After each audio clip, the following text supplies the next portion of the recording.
अस्सलाम वालेकुम, मैं हूँ यासिर।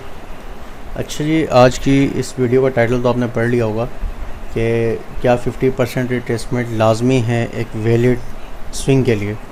तो मेरे सामने एक ये परफेक्ट एग्जांपल थी, सोचा इस पर वीडियो बना दूँ। मैंने इस पर ट्रेड भी लिए, तो इस पर एक वीडियो बना के आपको ज़रा बता सकूँ कि 50% रिट्रेसमेंट लाजमी है या नहीं। क्योंकि अक्सर यूट्यूबर्स का आपने जब सुना होगा वो ये कह रहे होते हैं कि वैलिड स्विंग के लिए जब वो ब्रेक को स्ट्रक्चर करे तो 50% तक रिट्रेसमेंट लाजमी है, ताकि वो BOS जो है वो वैलिड हो या वो स्विंग जो है वो वैलिड हो।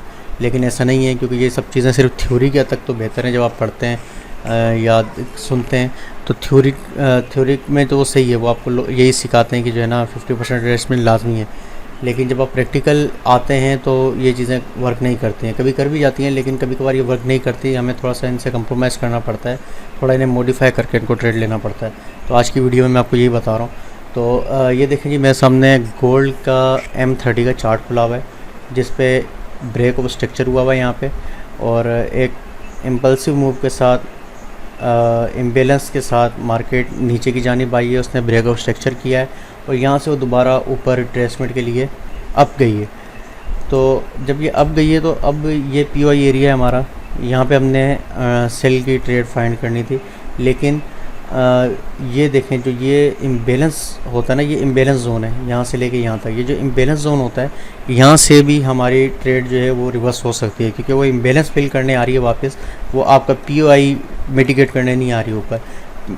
हो सकता है, वही मैंने बात आपसे कही कि थ्योरी में कुछ भी हो सकता है। थ्योरी में यही पढ़ाया जाता है कि POI या ऑर्डर ब्लॉक को मिटिगेट करने आती है मार्केट वापस, लेकिन वो सिर्फ थ्योरी की हद तक होता है। जब आप प्रैक्टिकल मार्केट में आते हैं तो आपको चीज़ों के साथ कंप्रोमाइज़ करना पड़ता है, उन्हें मॉडिफाई करना पड़ता है, उनके साथ चलना पड़ता है। तो हमने इससे भी ज़हन में रखना है कि जो इम्बेलेंस जोन है इतना बड़ा, यहाँ से भी मार्केट वापस जा सकती है। तो जब मार्केट हमारे इस इम्बेलेंस जोन में आती है या POI जोन में आती है, तो फिर हम मार्केट पर नज़र रखते हैं और वहाँ से अपने उस छोटे टाइम फ्रेम में शिफ्ट होते हैं और वहाँ मार्केट शिफ्ट का हम वेट करते हैं। तो आप देखें कि यहाँ से जब मार्केट ऊपर रिट्रेसमेंट के लिए गई, हमारे इम्बेलेंस जोन में वापस आई, तो हम M15 में एक छोटे टाइम फ्रेम में M30 से M15 में आएंगे। अब यहाँ देखें, ट्रेड लेने के लिए जब हम छोटे टाइम फ्रेम में आए तो मार्केट जब यहाँ से ट्रेस कर रही है तो मार्केट ने यहाँ थोड़ा सा कंसोलिडेट किया और मार्केट ने दोबारा ऊपर की जानिब गई। तो हम वेट कर रहे हैं कि मार्केट इस जोन में आए, लेकिन मार्केट यहाँ गई नहीं। मार्केट यहाँ से रिट्रेस करके फिर थोड़ा सा ऊपर गई और मार्केट नीचे आई यहाँ पे।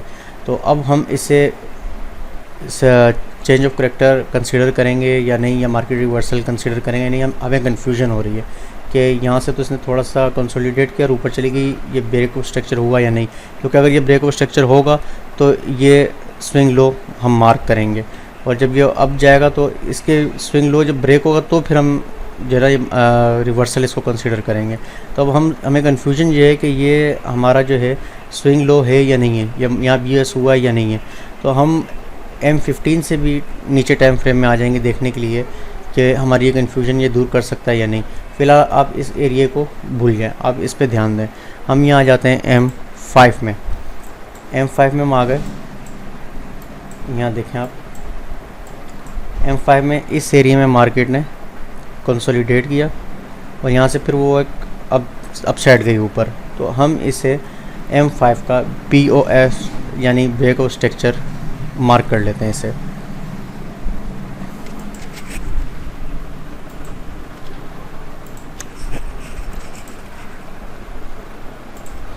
ये हमने ब्रेक ऑफ स्ट्रक्चर मार्क कर लिया। यहाँ से मार्केट अब चली गई। अब ये हमारा हो गया लो और ये हमारा हो गया हाई। क्योंकि पहले ये हाई था तो ये इस मूव ने इसे ब्रेक कर दिया, ये ब्रेक ऑफ स्ट्रक्चर हो गया। तो अब हमारा ये वैलिड लो है और ये हाई है। अब जो आपने थ्योरी में पढ़ा है कि मार्केट को 50% रिट्रेस करना लाजमी है, तो अगर आप फिबोनाची टूल लेके बैठ जाते हैं यहाँ पे कि हमने थ्योरी के हिसाब से ही चलना है, अब यहाँ ड्रॉ कर लेते हैं यहाँ तक, तो 50% तो रिट्रेसमेंट ये रही। यहाँ तक तो मार्केट आई नहीं, क्योंकि उसमें तो हमें ये पढ़ाया जाता है कि जब वो यहाँ 50% तक आए उसके बाद वो ऊपर जाए और अपना हाई ब्रेक करे तो वो वैलिड ब्रेक ऑफ स्ट्रक्चर होगा या वो वैलिड स्विंग लो होगा। लेकिन यहाँ तो ऐसा हुआ ही नहीं। यहाँ तक मार्केट ने रिट्रेस किया, उसके बाद मार्केट ऊपर चली गई, ये हमारा ब्रेक हो गया।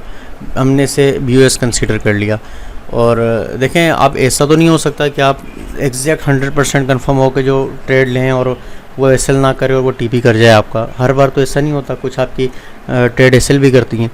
तो एसएल इसीलिए यूज़ होता है। और रिस्क रिवार्ड रेशियो जो पढ़ाया जाता है मनी मैनेजमेंट, वो इसीलिए पढ़ाया जाता है कि आप मनी मैनेजमेंट के हिसाब से चलें। अगर आपकी 2-3 ट्रेड्स एसएल कर भी जाती हैं तो उसमें आपका रिस्क रिवार्ड रेशियो ऐसा होना चाहिए कि अगर 2-3 ट्रेड आपकी एसएल कर गई हैं, एक भी टीपी कर गई है, तो उन सबको कवर कर ले। क्योंकि इस ट्रेड में मैं आपको दिखाऊंगा कि मेरा रिस्क रिवार्ड रेशियो कितना था। तो अब देखें, ये हमने रिस्क लिया क्योंकि फॉरेक्स है ही रिस्क। तो कोई भी इन्वेस्टमेंट मार्केट है वो रिस्क पे ही होती है वो। तो ये देखें, यहाँ से ब्रेकआउट स्ट्रक्चर हुआ। अब हमने इसे जो है स्विंग लो मार्क कर लिया, इसे स्विंग हाई मार्क कर लिया। ब्रेकआउट स्ट्रक्चर हमारा हो गया। अब हम वेट करेंगे कि मार्केट जो है वो हमारा ये जो स्विंग लो है ये ब्रेक करे, क्योंकि ये ब्रेक होगा तो मार्केट शिफ्ट होगी। लोअर टाइम फ्रेम पर हम इस वक्त लोअर टाइम फ्रेम पे मार्केट शिफ्ट का वेट करने के लिए यहाँ पे आए हैं कि मार्केट शिफ्ट होगी तो हम जो है वो ट्रेड लेंगे। असल ट्रेड जो थी हमारी वो M30 में थी। ये जो आपको रेड कैंडल्स ये नज़र आ रही हैं, ये सारी इम्बेलेंस था। इम्बेलेंस जोन के अंदर हम ट्रेड फाइंड कर रहे थे। तो अब ये यहाँ से देखें, मार्केट ने ब्रेकआउट स्ट्रक्चर किया, यहाँ से मार्केट नीचे रिट्रेस हुई और यहाँ से होते थे मार्केट ने अपना ये लो जो है स्विंग लो, ये मार्केट ने ब्रेक कर लिया और मार्केट ने ये स्विंग लो ब्रेक कर लिया। तो अब ये हो गया हमारा चेंज ऑफ करेक्टर। सॉरी, ये सही लिखा नहीं जा रहा। अब ये हमारा चेंज ऑफ करेक्टर हो गया यहाँ पे। अब देखें, यहाँ से मार्केट यहाँ तक आ गई। अब ये चेंज ऑफ करेक्टर हो गया। अब हमें ट्रेड फाइंड करनी है। उसके लिए हम जब चेंज ऑफ करेक्टर हमारा हो गया तो हमने देखना है कि हमारा ऑर्डर ब्लॉक अब कहाँ बन रहा है। चेंज ऑफ करेक्टर के बाद हम आ जाते हैं M15 पे, क्योंकि कन्फ्यूजन हमें M15 में हो रही थी। ये देखें, M15 में आ गए। हमारा ये चेंज ऑफ करेक्टर कंफर्म हो गया। अब हमारा OB बन रहा है यहाँ पे। हमने अपना OB यहाँ OB अपना ड्रॉ कर लिया। ये हमने अपना OB ड्रॉ कर लिया।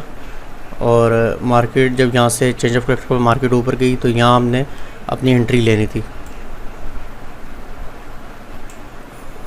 इस OB पे मिटिगेट करने मार्केट ऊपर आ रही तो हमने यहाँ पे अपनी सेल की एंट्री लेनी थी और एसएल हमने इस हाई से ऊपर रखना था। यहाँ देखें, एसएल ऊपर कर दिया और अपना टीपी जो था वो ये देखें, यहाँ स्विंग लो तक जो हमारा लास्ट लो था वहाँ हमने अपना टीपी रखा यहाँ पे। और मार्केट ने देखें कितने खूबसूरत तरीके से मार्केट ने उसे मिटिगेट किया और वहाँ से मार्केट नीचे की जानिब आई और हमारा टीपी उसने हिट कर लिया। आज संडे जब मैं वीडियो बना रहा हूँ तो ये फ्राइडे वाले दिन रात को मार्केट जो है वो ऑफ हो गई थी, तो इसलिए मार्केट में भी फ़िलहाल कोई मूवमेंट नहीं है। तो इस ट्रेड ने जो है 1.9 रिस्क रिवार्ड रेशो के हिसाब से मार्केट ने हमारा टीपी हिट किया।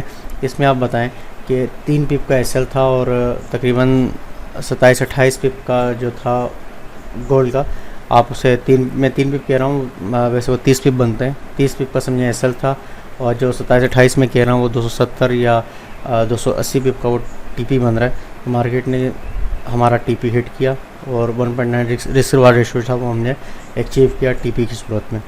तो ये था आज की वीडियो। समझाने का मकसद ये था कि 50% इन्वेस्टमेंट जो है वो कंपलसरी नहीं है, मार्केट के हिसाब से आपको चलना पड़ता है।